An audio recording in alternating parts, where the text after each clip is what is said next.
বিশ্বের দীর্ঘতম সমুদ্র সৈকত কক্সবাজার, যা দেখার জন্য দেশি বিদেশি পর্যটকরা ভিড় করেন এখানে। পর্যটন শিল্পের উন্নয়ন ও পর্যটকদের রাত্রি যাপনের সুবিধার্থে পর্যটন কর্পোরেশন নির্মাণ করে মোটেল প্রবাল, উপল, লাবণী ও হোটেল শৈবাল। এছাড়াও ভাড়া তুলনামূলক কম হওয়ার পাশাপাশি সাগরের খুব কাছাকাছি হওয়ায় পর্যটকদের কাছে হোটেল মোটেলগুলো জনপ্রিয়।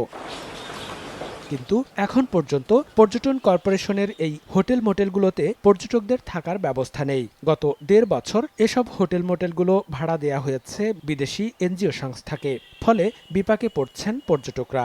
পর্যটক কর্পোরেশনের হোটেলে থাকার জন্য, কিন্তু এখানে এসে দেখি আমাদের হোটেলে বুকিং নেই। আমরা এসে বেসরকারি ওইখানে থাকতে হচ্ছে, তার ওইখানে টাকা খরচ বেশি যাচ্ছে আমাদের। প্রবেলটা ভালো একটা জিনিস, ওখানে যাব, থাকবো, আরামায়েশে থাকবো, কিন্তু এখানে আমার গেট থেকে বের করে দিয়েছে, এখানে আপনার আন্তর্জাতিক সংস্থানে দিয়ে দেওয়া হয়েছে।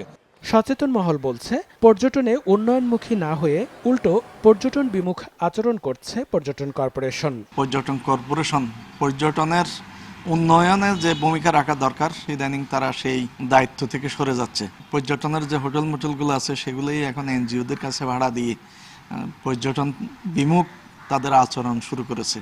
তবে বেসামরিক বিমান পরিবহন ও পর্যটন মন্ত্রণালয়ের সংসদীয় স্থায়ী কমিটির সদস্য জানান, পর্যটন শিল্পের উন্নয়ন ও পর্যটকদের সুবিধার্থে দ্রুত এ ব্যাপারে পর্যটন কর্পোরেশন ব্যবস্থা নেবে।